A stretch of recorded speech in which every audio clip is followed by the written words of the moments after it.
홀로 8살 아이를 키우는 워킹맘이에요.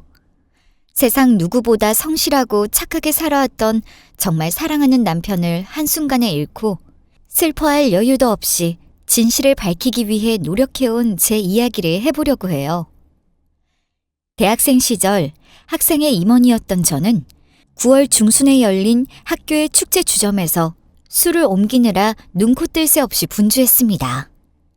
여기저기서 저를 부르는 소리에 쉴 새 없이 움직이던 그때 한 남자와 눈이 마주쳤습니다. 딱 봐도 운동을 전공하는 학우인지 궁금해질 정도로 훤칠하고 건강해 보이는 학생이었어요. 그는 저를 보고 다가와 주머니에 있던 음료수를 건네며 "정신이 없죠? 이거 드시고 기운 내세요" 라는 한마디를 던졌죠. 그는 저를 뒤로하고 다시 자리로 돌아가 일행들과 수다를 떨기 시작했습니다. 저는 너무 바빠서 담례할 겨를도 없었죠. 며칠 뒤 무거운 서류를 들고 학생회실로 향하던 저를 불러세우는 익숙한 목소리가 들렸습니다. "도와드릴까요? 여기서 다시 뵈네요." "네? 저번에 그분 맞으시죠? 음료수 그때 감사했어요. 아니요, 지금은 괜찮아요." "역시 맞군요. 학생회 가시는 거죠? 들어드릴게요. 너무 힘들어 보이시는데." 저는 이 개인주의가 만연한 사회에서 여전히 친절한 학우들이 있다고 느끼며 괜찮다고 만류했지만 그는 제 손에서 서류의 절반을 강제로 가져가 버렸어요. 계단을 올라가며 간단한 대화를 나누어 보니 우연히도 우리 학과의 한 학년 위 선배더라고요. 제가 재수를 해서 대학에 들어왔기 때문에 실제로는 동갑이 되겠네요. 이 사실을 말하니 그는 씩 웃더라고요. 눈웃음이 참 매력적이라고 생각했어요. 그 남자는 4학년으로 취업이 먼저 되어 학교에는 출석이 인정되어 간간히 온다고 짧은 시간에 2번이나 마주친 것은 우연이 아닌 인연이 될 것이라고 웃으며 장난을 걸어왔는데 기분이 나쁘지 않고 오히려 호감이 갔습니다. 학생회에 도착하여 저는 그에게 보답해야겠다는 생각이었습니다. "저 선배님, 혹시 괜찮으시면 담례를 하고 싶은데 들어오셔서 음료수라도 드실래요?" "여기서요? 따로 시간을 내서 카페라도 가는 거 어때요? 분위기 있게 마시고 싶은데요." 그도 제가 마음에 들었는지 그 자리에서 호감을 표시하더라고요. 마음이 통한 것 같아 기분이 날아갈 것 같았어요. 수업을 마치고 나가니 그가 제 강의실 앞에서 기다리고 있었죠. 저희는 학교 근처 카페에서 서로를 알아가기 시작했습니다. 같은 과 선배라 그런지 이야기할 거리가 끊이지 않더라고요.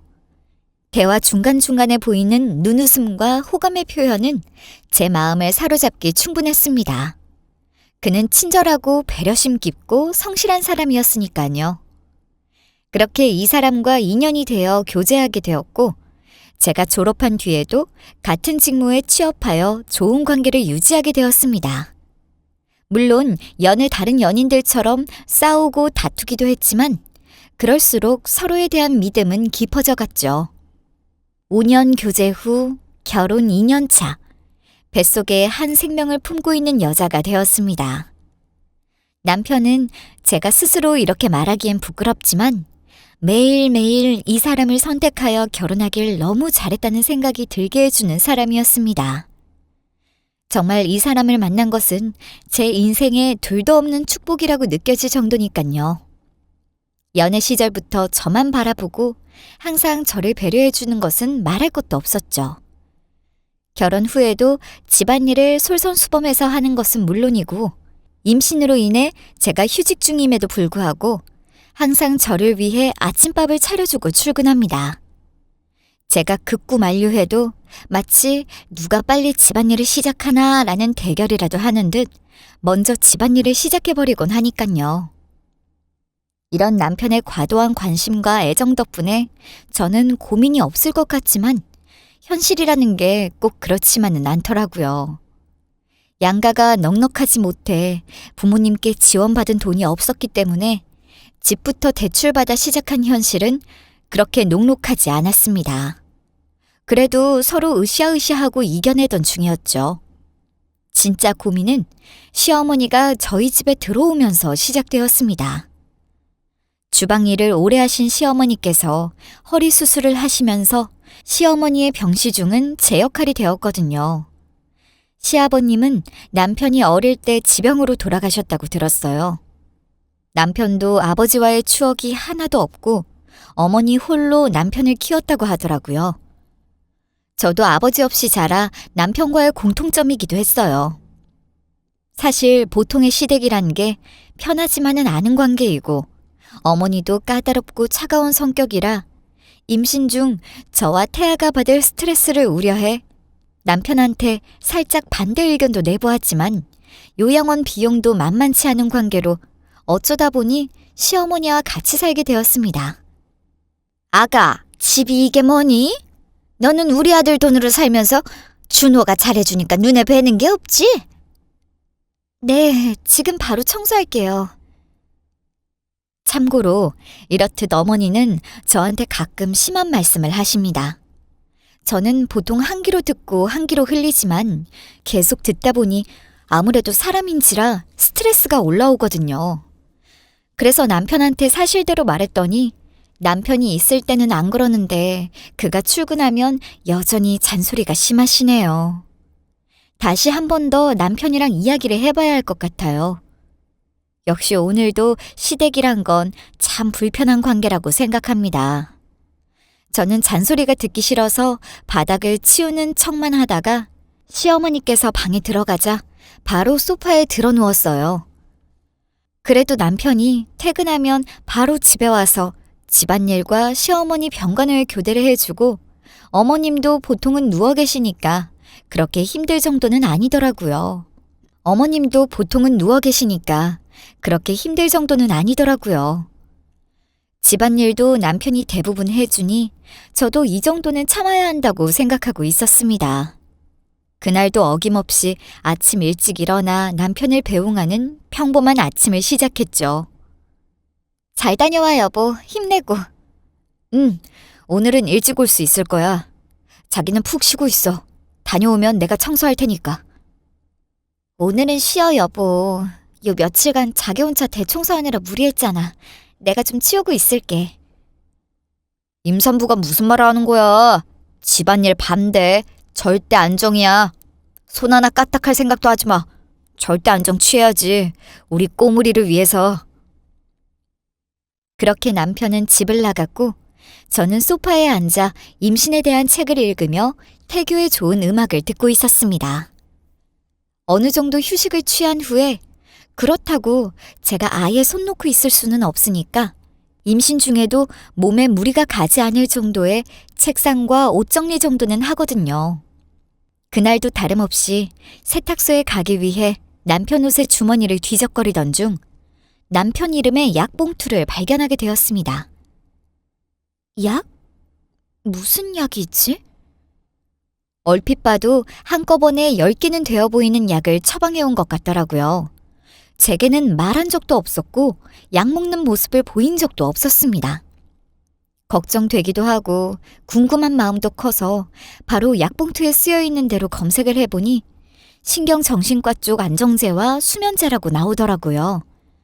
저는 남편이 퇴근하자마자 약봉투를 들고 현관 앞에서 그에게 단도직입적으로 질문했어요. 여보, 요즘 무슨 일 있어? 아니, 별일 없는데? 갑자기 왜 그래? 당신이야말로 무슨 일이야? 남편이 엄청 궁금한 표정을 짓더라고요. 스스로 말해줄 생각이 없는 듯 보이길래 저는 그의 눈앞에 아까 발견한 약봉투를 내밀었습니다.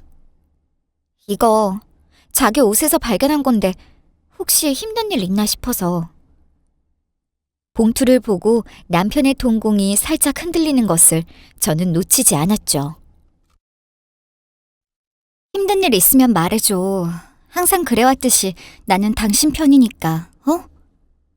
사실은 회사에서 남편은 업무 스트레스에 과다라고 설명했습니다. 인간관계 상사와의 문제라기보다 업무 자체가 너무 바쁘고 자다가 불려가는 일도 잦은 직종인 것은 사실이었거든요. 하지만 개발 쪽 일이 워낙 힘든 것은 알고 있으니 저는 그런 그를 꼭 안아주며 토닥여주는 것밖에는 할 수 없었습니다. 앞으로 태어날 아이를 키울 돈을 마련하려면 한 사람은 일을 쉴 수 없는 상황이었으니까요. 힘들지. 고생이 많아 보여. 밖에서도 집에서도 나 도와주느라 힘들구나. 아니, 여보 도와주는 건 내가 당연히 해야 하는 거니까 안 힘들어.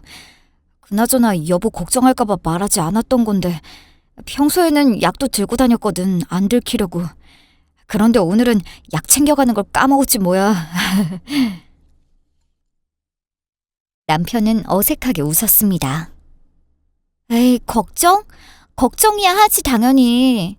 하지만 항상 그랬듯이 우린 함께니까 고민도 나누면 반이 되잖아. 힘든 일 있으면 언제든지 털어놔. 알았어. 고마워, 여보. 남편은 걱정하는 저에게 너무 신경을 쓰지 말라는 듯 대수롭지 않게 넘기려 했습니다. 현대사회에서 업무 스트레스로 정신과 약을 먹는 사람들이 많은 것을 알기에 저도 넘어갔던 것 같습니다. 남편이 제가 신경 쓸 만큼 최근에 딱히 이전과 다른 행동을 보인 것도 아니고요. 그러고 보니 우리 꼬물이는 남자라고? 꼬물이는 저희 아이의 태명이에요. 초음파 사진을 보면 꼬물꼬물거려서 제가 붙여준 이름이에요. 오늘 초음파로 성별을 확인하고 와서 남편한테 바로 남자라고 카톡을 보냈거든요. 자기 쏙 닮은 아들이래. 걱정이네. 날 닮으면 안 되는데. 왜? 자기가 어때서 내가 반한 얼굴인데 지금 내 안목을 무시하는 거야? 이렇게 반응하니 남편이 다시 멋쩍은 듯 웃더라고요. 꼬물아, 아빠 일하고 왔어. 우리 꼬물이랑 꼬물이 엄마 먹여 살리려고 아빠 힘내고 있으니까 건강하게 만나자. 남편은 제 배를 쓰다듬으며 다정하게 말했습니다. 아직 임신 초기라 별로 티도 안 나지만 배에 뽀뽀까지 해주더라고요. 이런 남편의 가정적인 모습을 볼 땐 정말 사랑받는 느낌이 듭니다. 일이 힘들었지만 집에 와서 힘들거나 짜증나는 내색을 한 적이 없기에 저는 약을 발견하고도 대수롭지 않게 넘겼던 것 같아요. 그게 화근이었을까요? 평범한 일상이 반복되던 몇 달 후, 퇴근한 남편과 시어머니와 같이 저녁 식사를 하던 중 남편의 휴대폰이 울렸어요. 예, 알겠습니다. 최대한 빨리 가도록 하겠습니다. 전화를 끊고 남편은 저를 보며 말했습니다. 여보, 미안. 회사에 급한 일이 생겨서 가봐야 할 것 같아. 또? 퇴근한 지 얼마나 됐다고. 오늘은 같이 저녁을 보낼 수 있을 거라 생각했는데 진짜 가야 돼? 요즘 정말 바쁘니까 가야 하는 상황이야. 아침에 들어올지도 몰라. 기다리지 말고 푹 자고 있어, 여보. 자리에서 일어나 옷을 챙겨 입고 나가려는 남편을 불러 세운 것은 시어머니였습니다. 준호야, 고생이 많다. 아까 장 볼 때 너 주려고 음료수 사왔다. 내일 출근할 때 먹으라고 사온 건데 기력 부족할 땐 이게 최고라고 하더라. 저 생각해서 사오신 거예요? 감사해요, 어머니. 시어머니는 남편에게 음료수를 건네주었습니다. 허리가 아직 불편하시니 제가 장을 봐오겠다고 굳고 만류했지만 오늘은 직접 보실 거라고 결국 나갔다 오셨거든요. 아들 고생한다고 음료수를 챙겨온 듯하네요. 그런 모습을 보니 마냥 차갑고 까칠한 사람은 아니라고 느꼈습니다. 저 대신 장을 봐오신 것도 사실 저를 생각한 행동이 아닐까 싶네요. 저는 식탁을 정리한 후 어머님께 말씀드리고 늘 하던 대로 잠깐 소화도 시킬 겸 산책을 나섰어요. 원래 남편이 퇴근하면 같이 산책을 하는데 오늘은 혼자라 쓸쓸한 느낌이 문득 들었어요. 밤 공기가 선선해서 배를 쓰다듬으며 기분 좋게 산책을 하던 중 예보에도 없던 비가 갑자기 내리길래 서둘러 집으로 향했습니다. 어머니, 저 왔어요. 집을 둘러보고 방문을 열어봐도 시어머니는 보이지 않았습니다. 이 시간에 어딜 가셨지? 몸도 불편하신 분이 딱히 일정이 있다고는 듣지 못했는데. 원래 소소한 대화를 나눌 만큼 그렇게 살가운 관계는 아니었지만 그래도 어디 나갈 곳이 있으면 말해주시곤 하셨으니까요. 저는 이상한 느낌이 들어 시어머니와 남편에게 전화를 걸었지만 받지 않았습니다. 남편은 며칠 전에 퇴근하다가 접촉사고가 나서 다행히 다치지는 않았지만 차 수리가 필요해서 도련님이 일하는 카센터에 차를 맡겨뒀다고 들었거든요. 그래서 대중교통으로 회사에 가려면 좋기 2시간은 가야 하는 거리라 아직 지하철에 있을 시간인데 뭔가 이상하다는 느낌이 들었습니다. 여자의 감이었을까요? 하지만 아무리 두 사람에게 카톡과 전화를 해도 받지 않으니 어쩔 도리가 없었습니다. 그냥 집에서 손톱만 뜯고 안절부절 못하고 있었죠. 시간은 벌써 9시를 훌쩍 넘었었어요. 10시가 다 되어가는데 소식이 없으시네. 도련님네 가신 걸까? 시어머니께서 이 시간에 가실 곳이라고는 근처에 사는 도련님네 댁밖에 없었으니까요. 도련님의 전화를 걸어 확인해 보려는 순간 제 핸드폰이 울렸습니다. 어머님의 번호로 온 전화였습니다. 어머님, 어디세요? 여보세요? 형수님? 휴대폰 너머 다급한 도련님의 목소리가 흘러나왔습니다. 무척 급해 보여 불안한 마음이 들었습니다. 네, 저예요.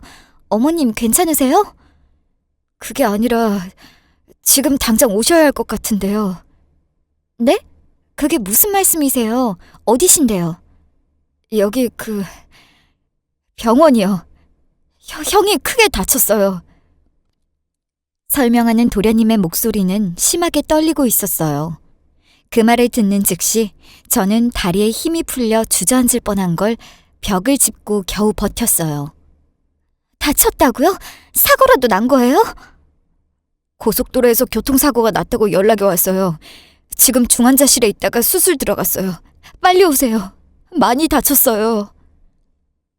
더 이상 무슨 상황인지 물어볼 여유가 없었습니다. 저는 옷도 제대로 챙겨 입을 겨를도 없이 미친 여자처럼 울면서 택시를 잡아 병원으로 향했죠. 가는 길에도 기사님께 빨리 가달라고 오열한 것 같아요.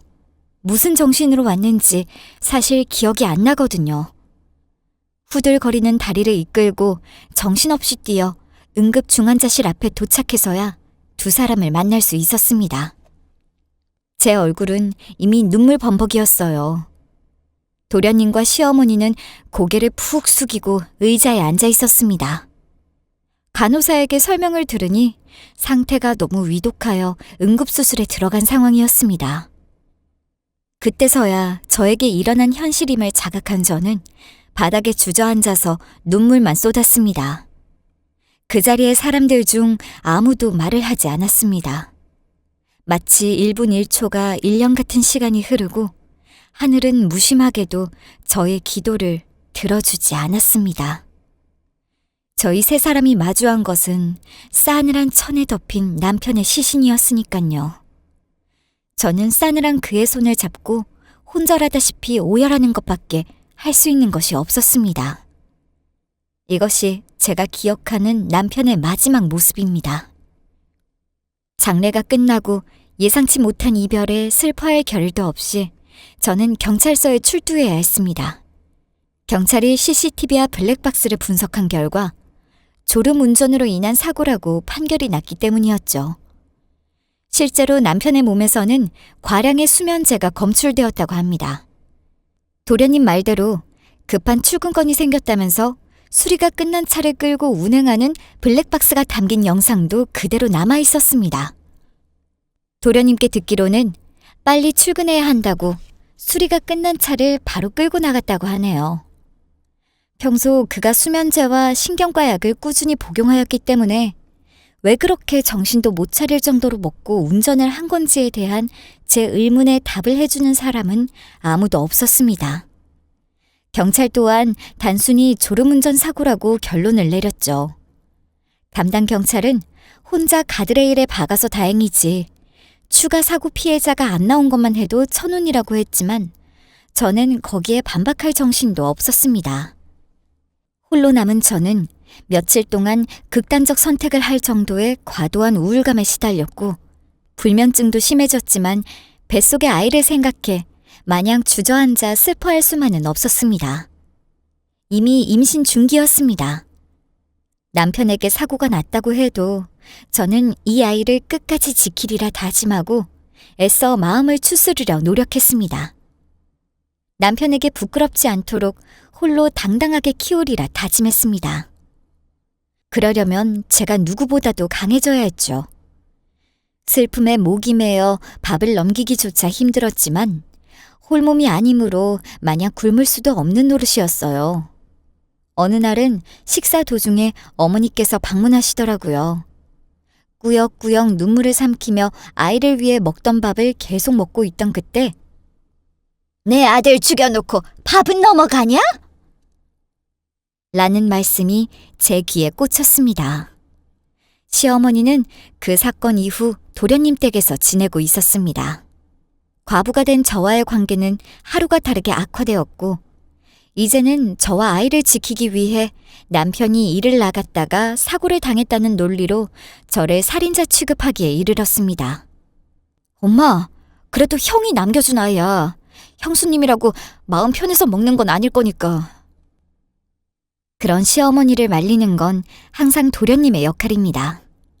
가끔 저를 찾아와서 이렇게 험담을 퍼붓지만 아들을 먼저 보낸 엄마의 심정은 얼마나 고통스러울지 하며 이해하고 넘어가려고 했습니다.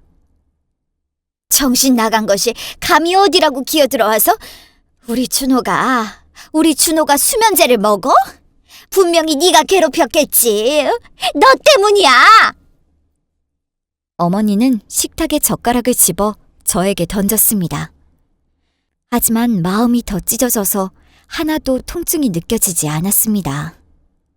엄마, 제발 그만 좀 해. 형도 이러는 걸 원하지 않을 거야. 분명히 저 여자가 우리 아들 돈으로 피 빨아먹으니까 이렇게 된 거야. 불쌍한 우리 준호. 시어머니는 주저앉아 흐느끼기 시작했습니다. 저는 어쩔 줄 몰라 시어머니를 위로하려 곁에 다가섰지만 누가 말릴 틈도 없이 시어머니는 제 뺨을 때렸습니다. 긴장으로 인해 배에 통증이 느껴지기 시작했습니다. 이대로 참고만 있을 수는 없었습니다. 어머니, 그 일은 사고였어요. 제가 죽인 것이 아니에요. 사고? 분명히 네가 사주했겠지. 어디서 하늘을 속이려 들어? 썩 우리 아들 집에서 나가! 어머니, 제 뱃속에는 그이의 아이가 있어요. 저는 이 아이를 지켜야 해요.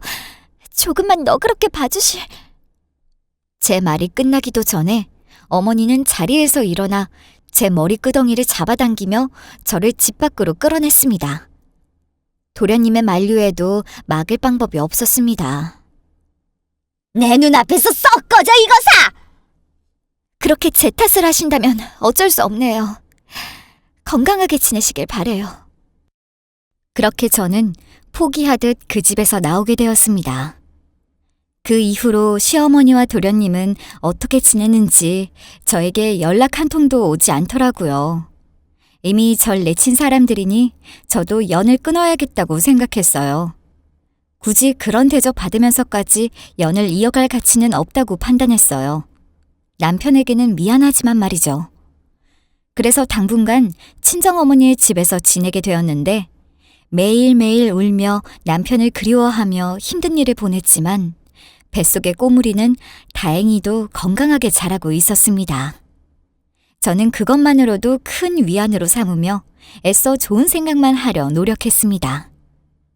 제 일상이 뒤집힌 것은 바로 친정에서 지내던 어느 날이었습니다. 그날 제 휴대폰으로 한 통의 문자가 왔어요. 지연 씨, 준호 친구 김재원입니다. 걱정되어서 연락드려요. 준호 일은 너무 안타깝게 생각해요. 준호는 좋은 곳에 갔을 거예요. 잘 지내세요? 재원 씨라면 몇 번 만난 적이 있었어요. 남편의 첫 직장 동료이자 믿을 만한 친구라고 입이 닳도록 칭찬을 들었기도 했으니까요. 남편의 친한 지인이고 믿을 만한 사람이니 저는 바로 그에게 전화를 걸어 근황을 설명했어요. 어느 정도 대화가 진행되자 저는 사실대로 고백했죠. 그래서 전 지금 친정에서 지내요. 그래도 오히려 이쪽이 편하네요. 네? 시댁에서 재수 씨를 쫓아냈다고요? 어머님 마음도 이해는 해요. 제 개인적으로는 매우 슬픈 일이지만요. 아니, 그게 아니라 좀 이상한데. 재수 씨, 시간 되세요? 잠깐 할 말이 있어서 그래요. 오해하지 말고 들어요. 그래서 재원 씨와 약속을 잡게 되어 친정 근처의 카페에서 만나게 되었습니다. 오랜만에 만난 재원 씨는 심각한 표정으로 제 앞에 앉았습니다. 본론부터 들어갈게요. 제가 지금 재수 씨 임신 중이니까 이 이야기를 나중에 해야겠다고 생각했는데. 네? 긴장되게 무슨 말씀이세요? 각오하고 들어요. 준호가 사고가 나기 전에 제가 들은 게 있어요. 들은 거라뇨? 사고라는 건 누구한테나 일어날 수 있는 거잖아요. 그래서 그냥 운이 없었구나, 빌어먹을 정도로 타이밍이 안 좋았구나 정도로 생각했는데요. 솔직히 지금 제가 의심하는 게 현실적인 이야기도 아니고 진짜 막장 드라마에서나 나올 법한 이야기라 입 다물고 있었는데, 그런데 재수 씨 이야기를 듣다 보니 너무 이상해서요. 재원 씨답지 않게 횡설수설 말을 제대로 이어나가지 못했어요. 대체 무슨 이야기를 하시는 거예요? 생각해보면 미리 말씀드렸어야 하는데 임신 중이라 배려한다는 게 그만. 준호 녀석이 터무니없는 말 하는 사람이 아니라는 것을 아니까 제가 더 주의를 시켰어야 하는데. 재원 씨는 말이 끝나고 큰 갈색 봉투를 가방에서 주섬주섬 꺼내 저에게 건네줬어요. 이게 뭐예요? 아, 이것부터 읽어봐요. 그리고는 연달아 작은 편지 봉투를 저에게 내밀었죠. 저는 편지를 열어 첫 줄을 읽자마자 눈물이 흘러나왔습니다. 사랑하는 여보에게. 아니나 다를까 제 남편의 글씨체였기 때문이죠. 제가 그걸 알아보지 못할 리가 없었습니다. 재원 씨는 안타까운 표정으로 저를 주시하고 있었습니다. 저는 눈물을 훔치고 계속 읽어나갔지만 편지를 읽어나가면서 점점 제 표정 또한 굳어가기 시작했죠. 마지막 줄을 읽었을 때는 충격에 벌어진 입을 다물지 못했습니다. 이게 무슨... 죄송합니다. 미리 전해드리지 못해서. 재원 씨는 마치 본인이 죄인이 된 것처럼 고개를 푹 숙였습니다. 아니, 이게 사실이에요? 그 당시에는 의심과 추측일 뿐이었지만 지금 상황을 보니까 아무래도 맞는 것 같습니다. 편지의 내용은 감히 입에 담기 힘들 정도로 충격적이었습니다. 남편의 주장으로는 누군가가 합심하여 자신을 죽이려는 음모를 꾸미고 있다는 것이었습니다. 심지어 남편이 범인으로 지목한 사람은 시어머니였습니다. 시어머니를 밤낮으로 모실 정도로 어머니께 지극정성이었던 남편이 그런 편지를 남겼다니 저는 믿을 수가 없었습니다. 마치 남편의 사고 소식을 접했을 때와 같은 충격이었어요. 제 반응을 살피던 재원 씨는 조심스럽게 말을 이어나갔습니다. 재수 씨께 보낸 편지니 제가 읽어보지는 않았지만 대충 내용은 알 것 같아요. 저도 미리 들은 내용이 있으니까요. 그게 언젠데요? 사고 3주 전쯤이었던 걸로 기억하네요. 하지만 경찰이 수면제 과다 복용으로 인한 사고사로 결론 내렸는데... 저는 제 남편이 조절 못하고 약을 복용했다는 말을 듣고 의문이 섰지만 아무도 대답해주지 않았던 부분이었습니다. 재수 씨, 저도 재수 씨만큼이나 오래 준호와 지내왔어요. 업무 스트레스로 약을 복용했다고 들었지만 준호가 극단적 선택을 할 이유도 아니고 그렇게 과다 복용했다는 점이 이상하지 않으세요? 그러면 범인이 수면제를 과다 복용시키도록 유도했다는 거예요? 제 생각에는요. 그 말을 끝으로 몇 분간의 정적이 흘렀습니다. 저는 바짝 마른 입으로 말을 이어나갔습니다. 하지만 대체 왜... 준호가 그날 저랑 술을 마시면서 털어놨어요. 자기가 든 생명보험금이 있다고요. 그게 처음에 수익자를 자기 어머니로 해놨는데... 생명보험이요? 듣지도 못한 소식이었어요. 이게 그 보험 서류예요. 사실을 알고 재수 씨 앞으로 수익자를 돌려놨다고 하더라고요. 다른 것도 모아둔 돈도 꽤 있을 거예요. 재원 씨는 아까 건네준 큰 봉투를 가리키며 말했어요. 그때부터 안 거죠. 자기가 사고 당할걸요, 준호는. 머릿속이 다시 하얘지는 기분이었어요. 남편은 매우 냉정하고 현실적인 성격이라 남편이 근거 없이 이런 자료를 남겼을 거라고 생각하지는 않았거든요. 새벽에 자기 어머니가 누구랑 통화하는 내용을 엿들었다고 하던데요. 보험금을 노리고 자기 어머니가 일을 꾸미는 것 같다고요. 그렇게 알게 된 듯해요. 그래서 수익자를 당장 재수 씨 앞으로 돌려놓고 자기에게 무슨 일이 생기면 단순 사고가 아니라고 재수 씨 좀 잘 챙겨달라고 그렇게 저한테 당부했는데... 담담하게 말하던 재원 씨의 말끝이 흐려지며 목소리가 떨리더라고요. 말이 되지 않아요. 졸음운전을 고의로 사고를 일으키기는 쉽지 않을 거라고 생각해요. 여전히 저는 현실을 부정하고 싶은 마음이었습니다. 차 있잖아요. 차라뇨? 차를 운전하다 사고가 난 거잖아요. 다른 차량 부딪혀서 난 사고가 아니라면 준호의 차 쪽에 문제가 있을 가능성은요? 시어머니께서 그런 걸 할 수 있을 거라고 생각하지 않아요. 허리도 불편하셔서 제대로 움직이기도 잠깐. 저는 그럴 리 없다는 듯 빠르게 부정했지만 불현듯 한 가지 생각이 스쳐 지나갔습니다. 공범이 있다면 가능하지 않았을까요? 남편은 도련님의 카센터에서 바로 차를 가져온 다음에 사고가 일어났다고 했습니다.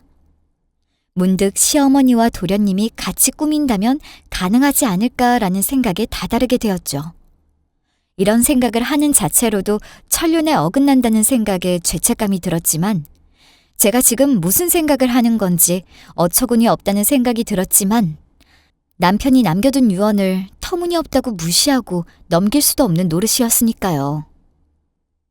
공범이라면... 심각한 표정으로 재원 씨가 말을 이었어요. 저는 두통에 쓰러질 것 같았지만 애써 참고 그를 똑바로 응시했어요. 도련님이 사고 전에 남편의 차를 수리했어요. 접촉사고가 나서요. 그게 사실이에요? 재원 씨 또한 충격 먹은 표정으로 입을 다물지 못했습니다. 저는 말없이 긍정의 의미로 고개만 끄덕였습니다. 그 차 지금 어디 있어요? 아마 폐차되었지 않았을까요? 의심만 있지만 물증은 없는 상태라 저희는 매우 막막했어요. 남편이 남겨둔 편지 외에는 아무런 증거도 없는 이 상태로 경찰에 찾아가 봐야 아무도 저희 말을 들어주지 않을 것이 뻔했기 때문이죠. 사고의 진실을 밝히기에는 불가능해 보였습니다.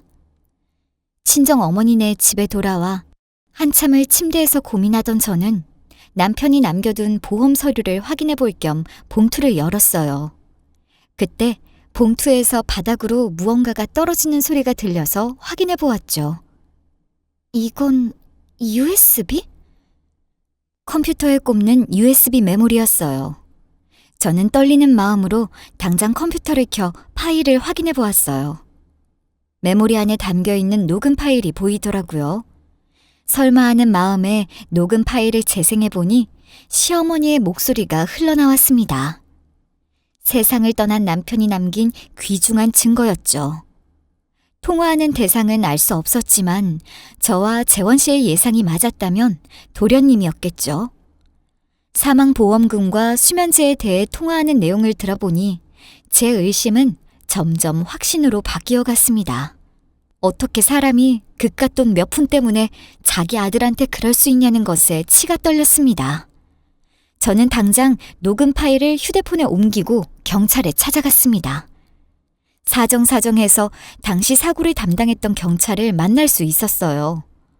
제가 열변을 토해도 시큰둥한 반응이었던 경찰은 녹음 파일을 들려주자 그때서야 눈이 희번덕했습니다. 자기 윗선에서 귀찮아하는 눈치라서 단순 졸음운전에 의한 사고로 종결지어버렸는데 사실 수면제 과다 복용에 의한 사고치고는 블랙박스나 고속도로 CCTV가 석연치 않은 구석이 많이 있었다고 고백하더라고요. 그 말에 저는 화가 머리끝까지 났지만 지금은 경찰의 협조가 필요한 상황이므로 꾹 눌러 참았습니다. 자신이 재수사를 진행하겠다고 한 경찰은 보험금을 노려 사고로 위장한 살인사건이 많이 일어난다고 설명해 주었습니다. 저는 사고가 나기 전 남편이 차를 수리했던 도련님이 일하는 카센터의 위치를 전달하고 꼭 좀 CCTV 자료와 사고 난 차의 상태를 보고 싶다고 부탁했습니다. 경찰관은 일단 저를 돌려보내더라고요. 그게 보고 싶다고 아무 때나 볼 수 있는 게 아닌가 봐요.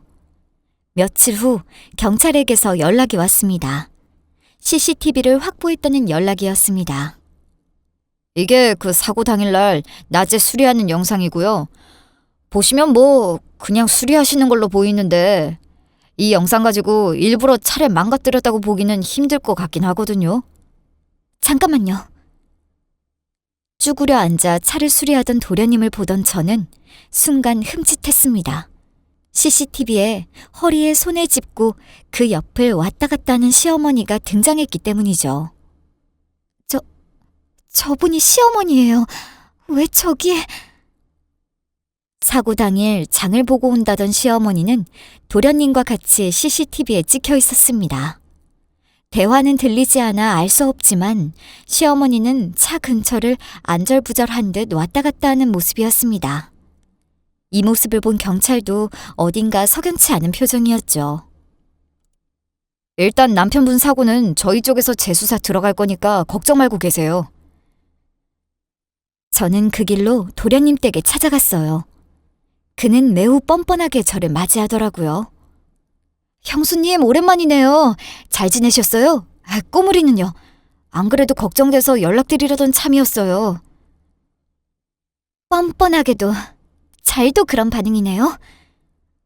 형수님 왜 그러세요? 저희 어머니가 좀 심하긴 했죠. 대신 사과드릴게요. 그래도 저희 가족이잖아요. 한 번만 봐줘요. 가족? 돈 때문에 서로 죽이는 게 가족인가요? 죽이다뇨? 어머님은 어디 계세요? 병원에 가셨어요. 거기 서 있지 말고 들어오세요, 형수님. 들어오기는 무슨... 곧 경찰서에서 조사 들어갈 거예요. 그런 짓을 하고도 멀쩡할 줄 알았죠? 당신들 다 끝났어요. 차 어떻게 한 것도 다 드러났어요. 계속 모른 척하던 도련님은 제가 차 수리 이야기를 꺼내자 얼굴이 새하얗게 질렸습니다. 그러고는 제 눈치를 슬슬 살피는 게 마치 어떻게 알았냐는 눈치였죠. 참 역겨워서 속이 부글거렸습니다. 당신들도 참 멍청하네요. 요즘 세상에 그런 범죄가 안 들킬 줄 알았다니. 이제 처벌받을 일만 남았어요.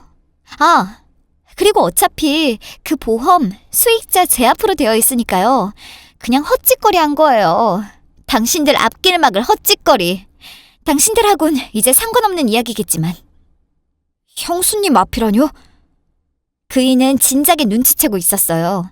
자신이 그렇게 될 걸 알면서도 그 착한 사람이 평생 반성하고 살아요. 어머님은 못 뵈서 아쉽네요. 그럼 경찰서에서 만나죠. 형수님 잠깐만요. 잠깐 이야기 좀 합시다. 제가 진실에 다가섰다는 것을 드러내며 이야기하자 도련님은 더 이상 제 앞에서 시치미 떼기를 포기한 듯 보였습니다. 등 뒤에서 다급한 그의 목소리가 들렸죠. 저와 이야기를 하려는 듯 보였지만 저는 1분 1초도 더 이상 그 집안과는 엮이고 싶지 않아 도망치듯 자리를 벗어났어요. 며칠 뒤에 다시 경찰로부터 연락을 받아 수사 진전 소식을 들었어요. 한 번 증거를 들이미니 진전은 순식간이더라고요. 이렇게 쉽게 결과를 뒤집을 수 있는 것을 왜 경찰은 의심을 하면서도 재수사를 진즉하지 않았던 걸까요? 차는 추적 결과 폐차장에서 발견되었는데 역시나 브레이크 호스가 끊어져 있었습니다. 사고 시 끊어질 리가 없다고 하니 이미 끊어진 상태에서 운행 중에 브레이크가 제대로 작동하지 않았다고 보는 것이 합당하다고 들었죠. 전문가가 고의로 끊어내지 않는 이상 브레이크 호스가 끊어지는 것도 흔한 경우가 아니니까요. 그리고 예상대로 그 시어머니라는 여자는 수면제를 음료수에 타서 남편에게 건네주는 역할을 맡았고요. 계획된 범죄 모의였어요. 시어머니의 휴대폰 포렌식 분석 결과 두 사람의 통화 내용도 그대로 공개되어 즉시 살인범죄 모의에 대한 혐의로 즉시 체포되었습니다. 자신들은 억울하다고 생사람 잡지 말라고 잡아떼던 두 사람은 모든 증거가 세상에 드러나고 압박해오자 몇 번의 재판 끝에 결국 혐의를 인정했네요. 보험 사기죄와 살인죄 등등이 적용되어 결국 징역형을 선고받았다고 하네요. 길고 긴 싸움이 드디어 끝이 난 기분이었죠. 판결을 들은 날 남편이 있는 납골당에 가서 펑펑 울었던 기억이 나네요. 그날따라 남편이 유독 보고 싶고 그리웠던 것 같아요. 징역형 소식을 들었어도 제 마음은 편치 않았어요. 그 둘의 형량이 어떻게 되던 간에 억울하게 죽은 제 남편은 돌아오지 않으니까요. 어쩌면 남편이 두 사람의 통화 기록을 증거로 해서 먼저 경찰에 신고를 했다면 막을 수 있는 범죄였을지도 몰라요. 이 가슴 속에 응어리진 억울함은 아마 제가 평생 풀어가야 할 숙제처럼 느껴져요. 언젠간 이 사건에 대해 무뎌질 날이 올까요? 죽음이란 건 남겨진 사람들이 얼마나 잘 극복하는지에 대한 과제 같아요. 제 아이는 건강하게 자라 올해 초등학교에 입학했습니다. 예상대로 그를 똑 닮아 잘생긴 아들이에요. 벌써부터 사교성이 뛰어나 또래들 사이에서 인기도 많아요.